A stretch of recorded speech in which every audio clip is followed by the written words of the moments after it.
The stars looked different from this part of space. Captain James Walker stood on the bridge of the UES Thunderchild, Earth's first and finest faster-than-light warship. His blue eyes reflected the glow of distant suns as the ship approached the neutral station, where humanity would finally meet the Galactic Alliance. "Captain, we're receiving the approach vectors now," said Officer Bell from her console. Her fingers moved quickly across the screens. Walker nodded. "Take us in, steady as she goes." He straightened his uniform and took a deep breath. Humanity's future might depend on this meeting. The Thunderchild was not the biggest or most advanced ship in space. Compared to the 12 alien species that made up the Galactic Alliance, Earth's technology was simple, but the ship was tough, built with the practicality and redundant systems that humans had learned to value during their short but intense history of space exploration. As they docked at the station, Walker addressed his crew. "Remember your training. We are representatives of Earth today. The Alliance has been fighting the Void Swarm for decades. They reached out to us because they need help. Let's show them what humans can do." The diplomatic team consisted of Walker, First Officer Reed, and Security Chief Daniels. They walked through the airlock and into a large meeting room filled with representatives from the Alliance races. The aliens were different shapes and sizes. Some had too many limbs, others had skin that changed colors, and a few floated instead of walked. Admiral Trell stepped forward. He was tall and thin with pale blue skin and 4 arms. "Captain Walker, we welcome Earth to the galactic community," he said through a translator device. "For too long, we have watched your world from afar. Now we meet as potential allies." Walker shook Trell's hand, noticing how the alien seemed surprised by the firmness of his grip. "We're honored to be here, Admiral. Earth is ready to discuss how we can help in your war effort." The meeting had barely begun when alarms blared throughout the station. Red lights flashed, and the station shook violently. "We are under attack," shouted a green-skinned alien. "The Void Swarm has found us." The room erupted in panic. Most of the aliens began running in different directions. Walker grabbed his communicator. "Thunderchild, battle stations. What's our status?" "5 enemy ships, Captain," came the reply. "They're like nothing we've ever seen. Black, with shapes that don't make sense. They're tearing the station apart." Walker turned to Admiral Trell, who was trying to organize his people. "Admiral, we need to evacuate.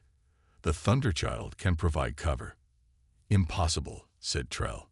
"Your ship is too small, too primitive. It would be destroyed in seconds." Another explosion rocked the station. Part of the ceiling collapsed, crushing 2 alien diplomats. Walker didn't waste time arguing. "Reed, get these people to the emergency shuttles. Daniels, secure our path back to the ship." The humans moved with purpose, quickly organizing the chaos. When a section of wall burst open, revealing 3 void creatures, black, shifting shapes with too many teeth, Daniels didn't hesitate. His training kicked in, and he fired his weapon with precision that shocked the watching aliens. Walker helped Trell to his feet after another explosion. "Your people can dock with our ship. We'll get as many out as possible." The evacuation was messy and dangerous.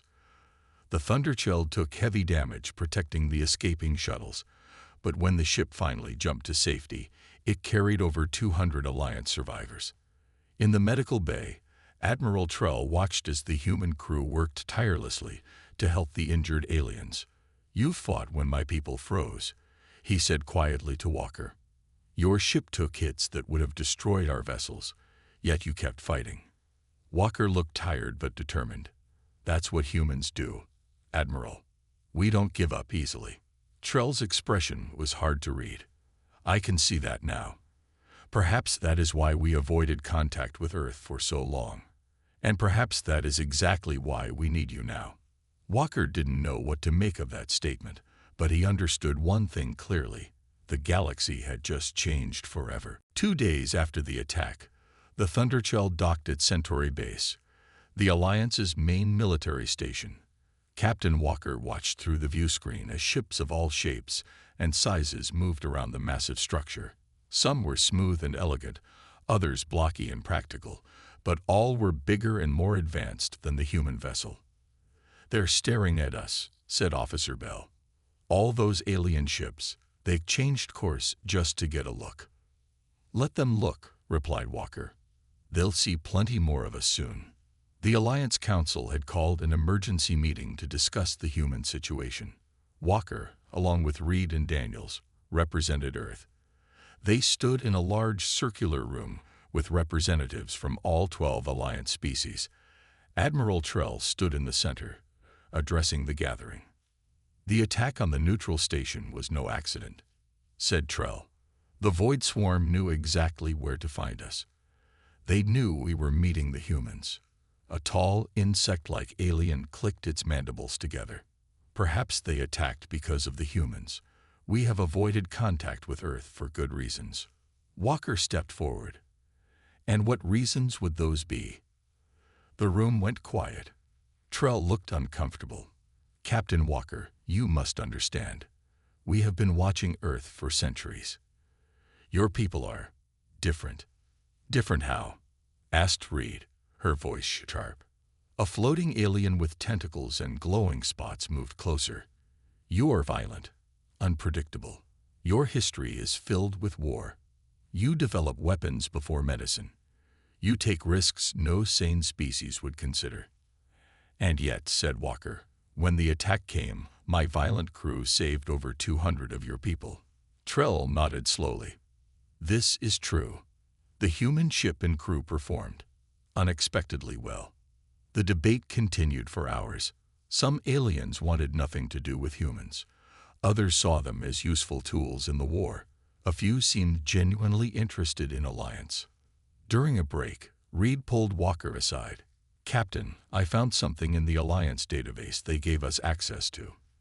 They've been watching Earth since before we invented electricity. They've had the power to contact us or destroy us for hundreds of years." Walker's face darkened. "So why reach out now?" "Because they're losing the war," said Reed. "Badly." When the meeting resumed, Walker spoke with new confidence. "The Void Swarm attacked my people without provocation. Earth will join your fight, but as equals, not as tools or weapons you can point at your enemy." The council erupted in arguments. Finally, Admiral Trell raised all 4 of his arms for silence. "The human terms are acceptable. We need their unique perspective." Later, in the Thunderchild's ready room, Walker met with his senior officers. "They're hiding something," he said. "But for now, we play along. Earth needs allies in space, and they need us." Daniels grinned. "Did you see their faces when they toured our ship? They couldn't believe how we handle artificial gravity failures, or how many backup systems we have, or how we can survive accelerations that would kill most of them," added Reed. "Apparently our bodies are unusually durable by galactic standards." Engineer Garcia joined them, looking excited. "Captain, they're integrating our ship into their fleet network, but I found something interesting. Their ships have speed and maneuverability capabilities they never use. It's like they deliberately limit themselves." "Keep looking," ordered Walker. "Find out what else they're hiding."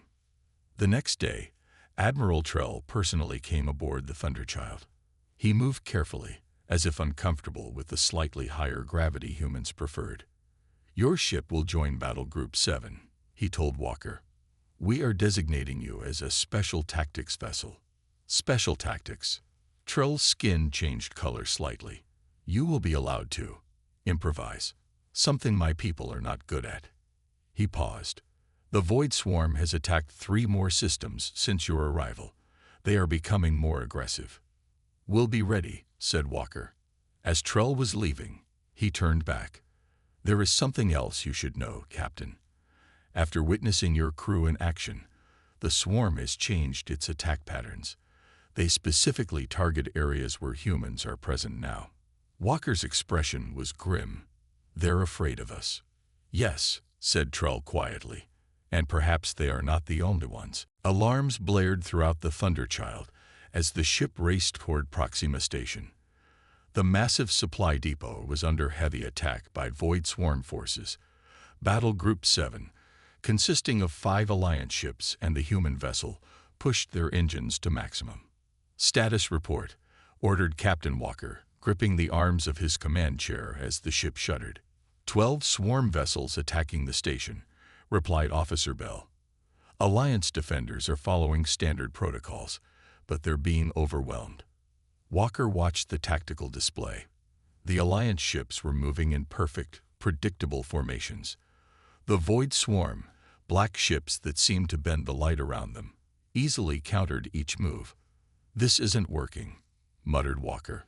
He opened a channel to Admiral Trull's command ship. "Admiral, request permission to break formation and engage using human tactics." Trull's blue face appeared on the screen. "Negative, Captain. Follow battle plan Delta 6 as instructed." Walker closed the channel and looked at his bridge crew. "They're going to lose that station and everyone on it if we keep following their rigid playbook." Daniels, now at the weapons console, nodded in agreement. Their tactics haven't changed in years. The swarm knows exactly what they'll do next.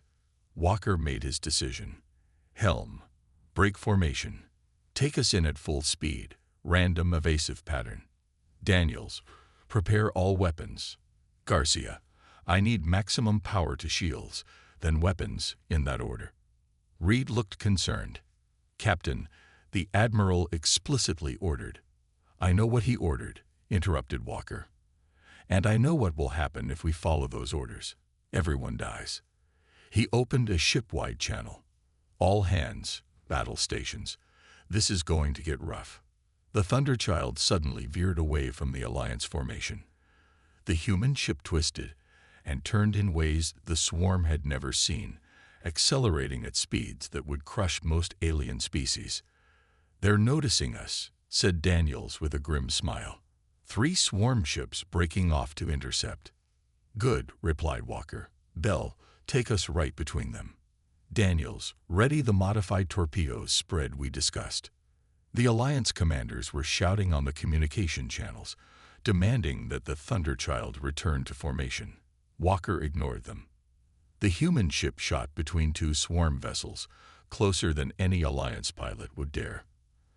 At the last possible second, Daniels fired a spread of torpedoes that had been modified with a mix of explosive and electromagnetic pulse technology, a combination the Alliance had never tried because their simulations said it wouldn't work. The torpedoes detonated, creating a chain reaction that consumed both swarm ships. The Thunderchild was already moving on to its next target, weapons firing in patterns that made no sense to Alliance tacticians, but left the swarm unable to predict where the next shot would come. "Their ships can regenerate damage," noted Reed, watching the sensors, "but only if they have time to recover. Don't give them that time." Walker nodded. "Keep firing, Daniels. Don't let up." The battle lasted another 40 minutes. The Thunderchild took heavy damage, but its redundant systems, another concept the Alliance had never fully embraced, kept the ship fighting long after one of their vessels would have retreated.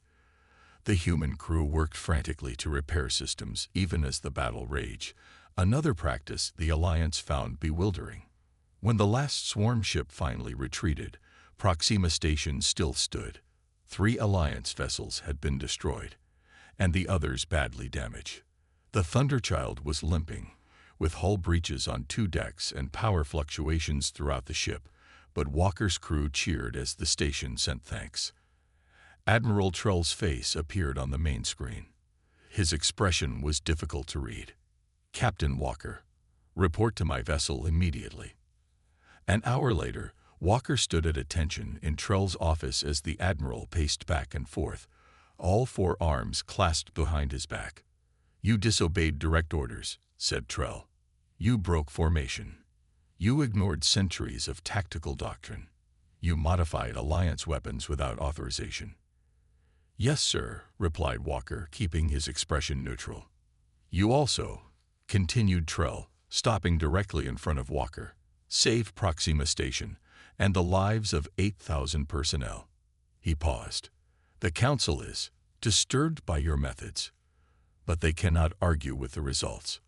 Walker met the alien's gaze. What happens now? Trell's skin rippled slightly, and what Walker had learned was a sign of internal conflict.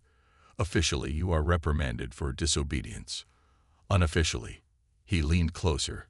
I want you to train our ships in these human tactics of yours. Walker allowed himself a small smile. It would be my pleasure, Admiral. 3 months after the Battle of Proxima Station, the war had changed dramatically. 6 more human ships had joined the Alliance fleet, each bringing their unique perspective and adaptability. The aliens watched with a mixture of respect and horror as humans constantly broke rules and found solutions no one else had considered.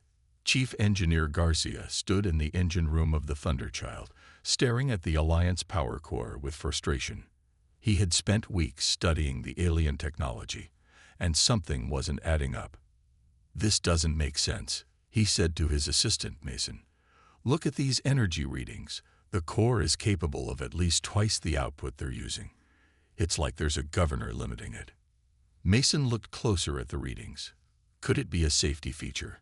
That's what they told me, replied Garcia. But I've checked the safety parameters. This thing could safely put out much more power without any risk. He ran his hand through his hair. And it's not just the power systems. The weapons, the shields, even the communication array. They're all running below capacity. A voice spoke from the doorway. Perhaps now you understand why we needed humans. Garcia turned to see Admiral Trell standing there, his blue skin looking almost gray in the dim lighting of the engine room. Admiral, said Garcia, straightening up, I didn't expect you aboard today. I came to see Captain Walker, but I think this conversation may be more important.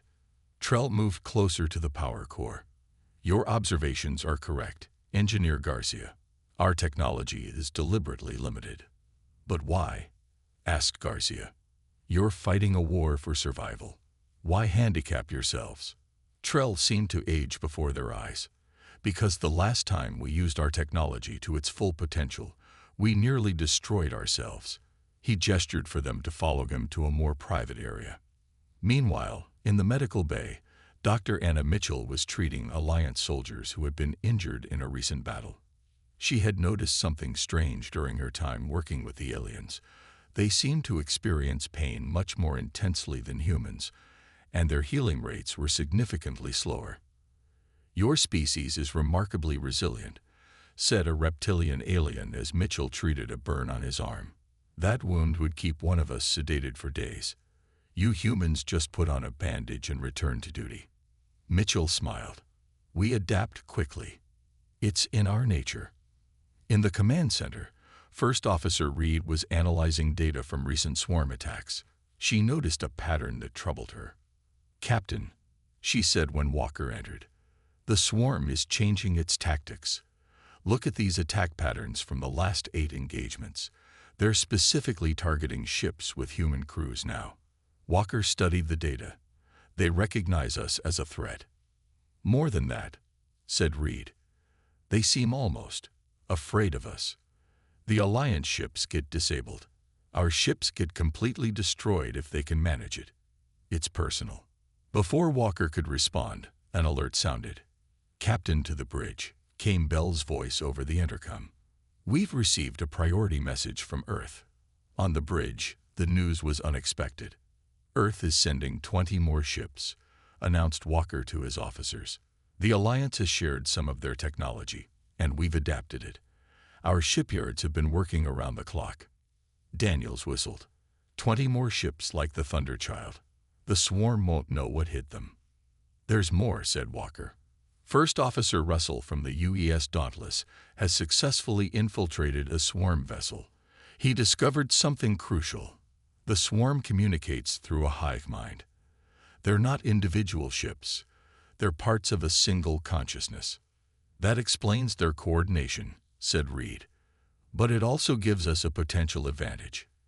If we can disrupt that communication. Exactly, replied Walker. But Russell discovered something else. Something that might explain the Alliance's strange behavior. He looked around at his officers. The swarm doesn't talk about the Alliance with fear or hatred. It refers to them as the creators. The room fell silent as the implications sank in. Finally, Garcia spoke up. "Are you saying the Alliance created the swarm?" "I don't know," said Walker, "but I intend to find out." Admiral Trell stood in the shadows of the corridor outside, having heard everything. His four hands trembled slightly as he turned and walked away, his skin changing to a deep purple, the color of shame. The scientific research vessel UES Discovery floated in the shadow of a dead moon. Inside its main laboratory, human and Alliance scientists worked side by side, developing new weapons technology. Captain Walker stood beside Dr. Mitchell, watching as Garcia explained their findings to Admiral Trell and the Alliance Science Council. "By combining our understanding of quantum mechanics with your advanced materials," said Garcia, pointing to a holographic display, "we've created a disruption field that can break the swarm's hive-mind connection temporarily." A tall, spindly alien with 6 eyes leaned forward. "Impossible. We tried similar technology for decades without success." Mitchell stepped forward. "With respect, you approached the problem from a mathematical perspective. We looked at it as a biological system. The swarm isn't just a network. It's more like a living organism." Walker watched Trell's reaction carefully. Since the discovery that the swarm referred to the Alliance as the creators, the Admiral had been avoiding direct questions. But they needed answers. "Admiral," said Walker quietly as the scientists continued their discussion, "my fleet is heading into swarm territory tomorrow. 26 human ships alongside 30 Alliance vessels, the largest offensive in years. Before we go, my people deserve to know what we're really fighting."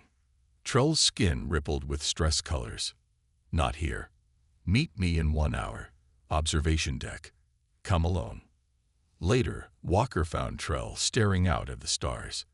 The alien looked tired, older somehow. "The swarm was created 300 years ago." Trell began without preamble. "Not by our generation, but by our ancestors. They were designed as biological weapons during a civil war within the Alliance." "Biological weapons that can build starships?" asked Walker skeptically. "They evolve. Adapt. That was their purpose. To become the perfect weapon."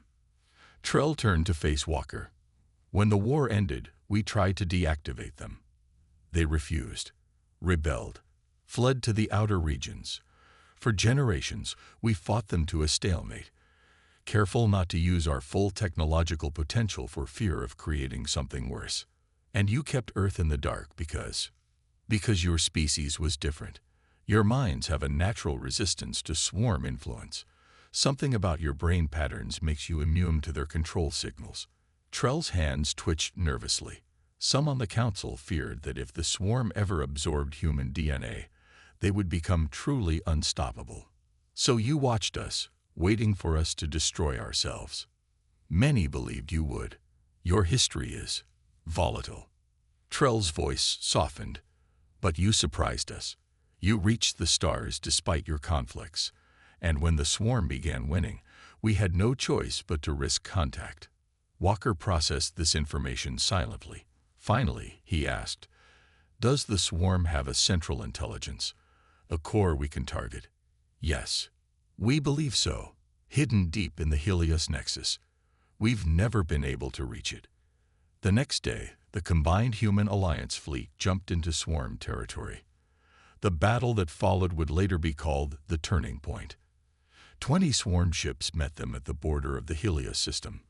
But this time, the Alliance vessels moved like humans, unpredictably, aggressively, using their technology at full capacity for the first time in generations. The Thunderchild led a strike team of 5 human ships directly toward the heart of the system, while the main fleet engaged the swarm defenses. Walker stood on his bridge, watching tactical displays as the plan unfolded. "Multiple contacts approaching," reported Bell. "They're converging on our position." "Deploy the disruption field," ordered Walker. Garcia's device activated, sending waves of energy that severed the swarm's communication. For the first time ever, the black ships moved chaotically, without coordination. "It's working," shouted Daniels from the weapons station. They can't communicate. Walker allowed himself a small smile. All ships, press the advantage. Target their propulsion systems. The human vessels tore through the confused swarm ships. On the main viewer, Walker could see Alliance vessels using tactics they had learned from humans, fighting with a freedom they hadn't shown in centuries. As the Thunderchild pushed deeper into the system, Reed looked up from her console. Captain, long-range sensors are detecting something at the center of the Helios Nexus. It's massive. Walker nodded grimly. That's our target. The swarm's brain. For the first time since the war began, the Alliance had hope. And it had come in a form they never expected. Human warships that fought like nothing the galaxy had ever seen. The Thunderchild limped through space, its hull scorched and torn from the battle at the Helios Nexus. Captain Walker sat in his ready room, reviewing the data they had gathered during their brief encounter with the swarm's central consciousness. The cost had been high. 3 human ships lost, and dozens of Alliance vessels destroyed or disabled. But they had seen it, the massive organic mechanical structure at the heart of the swarm, and they had lived to tell about it. A soft chime announced a visitor. "Enter," said Walker. Chief Engineer Garcia and Dr. Mitchell came in, both looking exhausted but determined. Garcia placed a data pad on Walker's desk. "Captain, we've analyzed the scans from the Nexus," said Garcia. "It's like nothing we've ever seen. Part machine, part biological entity. But there's something else." He hesitated, glancing at Mitchell. "We found Alliance technology at its core," said Mitchell quietly. "Not just similar, identical to current Alliance systems, not something from 300 years ago." Walker's expression hardened. "Are you telling me the Alliance is still connected to the swarm? That they're controlling it somehow?" "No," replied Garcia. "But they've definitely been in recent contact. The swarm has access to technology that wasn't part of the original weapons program. Someone has been upgrading them." A message alert sounded. Reed's voice came through the intercom. "Captain, we've received an emergency transmission from Officer Russell. He's discovered something in the Alliance Central Database. He says it's urgent." "Send it through," ordered Walker. Russell's face appeared on the screen, his expression grim. "Captain, I've been analyzing Alliance communications since we joined the war. There's a pattern I couldn't see until now. A secret faction within the Alliance Council has been feeding information to the swarm for years. They call themselves the Keepers." "Why would they help the enemy?" asked Walker. "It's not that simple," replied Russell.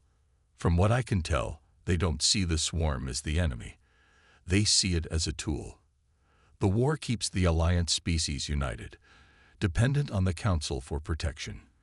It also keeps potentially aggressive species like humans isolated and contained." Walker's mind raced. "Admiral Trell. Is he part of this?" "I don't think so. He appears to be actively working against them, but carefully. The Keepers have infiltrated every level of Alliance government." Russell looked over his shoulder nervously. "I need to go.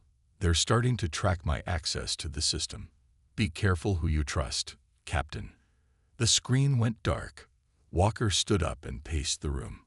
"We need to confront Trell with this information, but carefully." "Sir," interrupted Mitchell, "there's something else. When we were studying the swarm, we discovered why humans are resistant to their influence. Our brains produce a specific electromagnetic pattern that disrupts their control signals. It's nothing special, just random genetic luck. But it means we're the only species that can safely approach the central consciousness without being taken over." Walker nodded slowly. "And that's why some in the Alliance wanted to keep us isolated.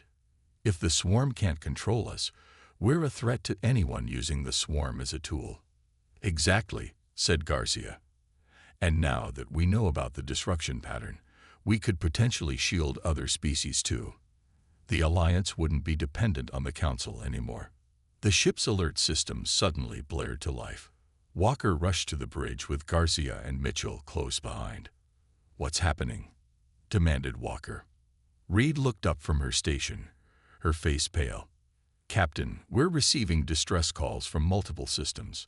The swarm is launching a coordinated attack across Alliance space, bigger than anything we've seen before.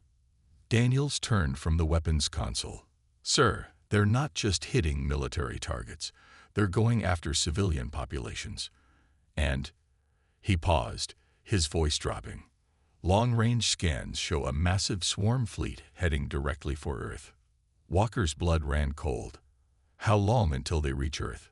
3 days at their current speed, replied Bell. The bridge fell silent. Finally, Walker straightened his uniform and addressed his crew. Send a message to all human ships and our Alliance allies. Tell them the Thunderchild is heading to Earth. Anyone who wants to help save my planet is welcome to join us. He turned to Reed. And get me a secure channel to Admiral Trell. It's time he chooses a side in this war, the Keepers or humanity. Earth's orbital defense platforms lit up the darkness of space as the swarm approached. Behind them, a hastily assembled fleet of Earth vessels prepared for what might be humanity's last stand. The planet below was on full alert, civilians huddled in shelters, military forces deployed worldwide. No one knew if they would see another sunrise. Captain Walker stood on the bridge of the Thunderchild, now repaired as much as possible in the limited time available. His crew worked with quiet efficiency, faces grim but determined. They had made it back to Earth just hours before the swarm's arrival, bringing with them 17 Alliance ships that had chosen to join the fight. Status report, said Walker, his voice steady despite the weight on his shoulders. Swarm fleet approaching from 3 vectors, replied Bell. Over 200 vessels detected. Earth defenses are online, added Reed, but they won't last long against that many ships. Walker nodded. And Admiral Trell. Reed's expression softened slightly. His fleet is holding position at the edge of the system. 35 ships. He's waiting for the Council's decision on whether to help us. They're still debating while Earth is about to be attacked, asked Daniels incredulously. The Keepers have significant influence, said Walker. But we can't wait for politics. He opened a channel to all ships. This is Captain Walker of the UES Thunderchild.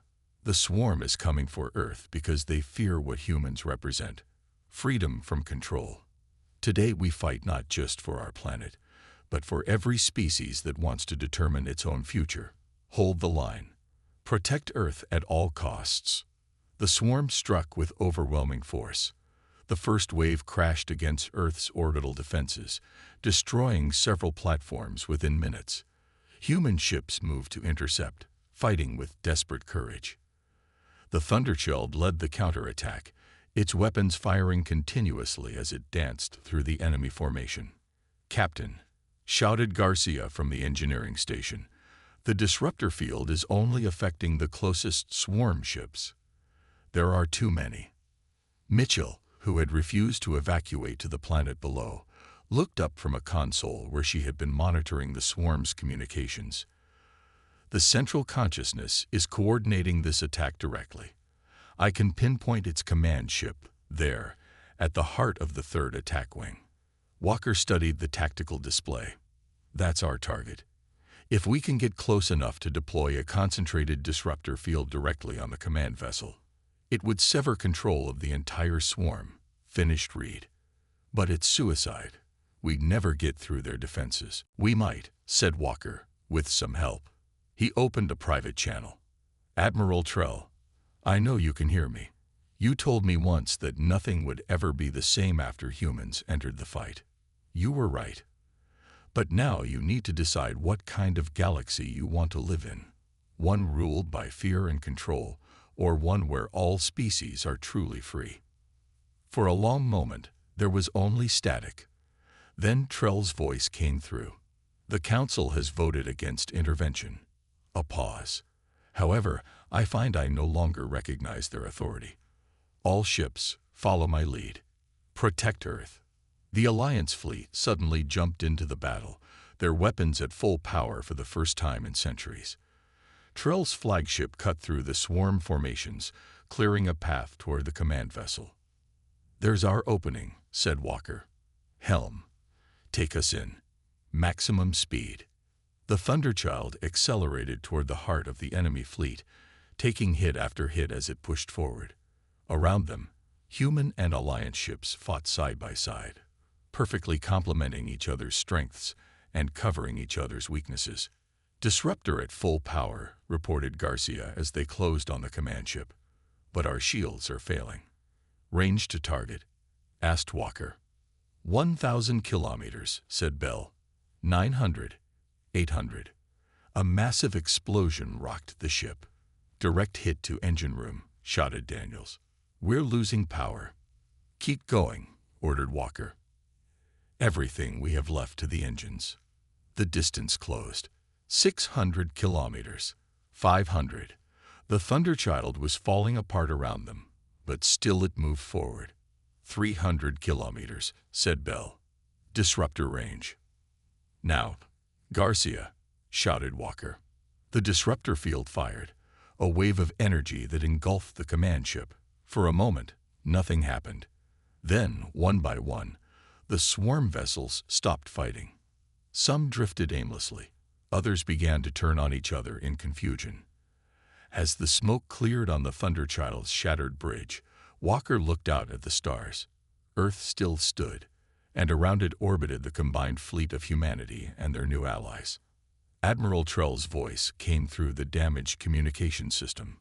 "Captain Walker, it seems we have much to rebuild. Together this time." Walker smiled as he surveyed his injured but triumphant crew. "Yes, Admiral. Nothing will ever be the same again. And that's exactly how it should be."